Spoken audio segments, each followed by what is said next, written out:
Ito nga pala yung electric juice extractor na ginagamit ko. Ilalagyan ko ng ganitong plastic para direct dito makolek yung mga pulp. Next ay ilagay naman natin itong mismong nilalabasan ng juice. Ipapatong lang natin ng ganyan at hihigpitan. Next naman ay itong kanyang filter basket. Stainless steel na to, pati yung kanyang mismong blade. Ipipress lang natin ng ganyan. Next naman, itong transparent cover na meron ng dalawang safety lock na make sure na ikakabit nyo lang mabuti para safe.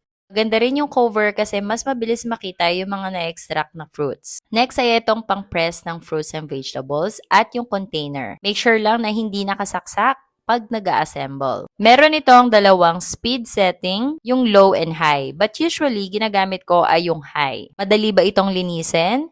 In my experience, yes. At napakadali ring makapag-extract ng juice. Kaya kung mahilig ka rin sa mga home juices, check out na.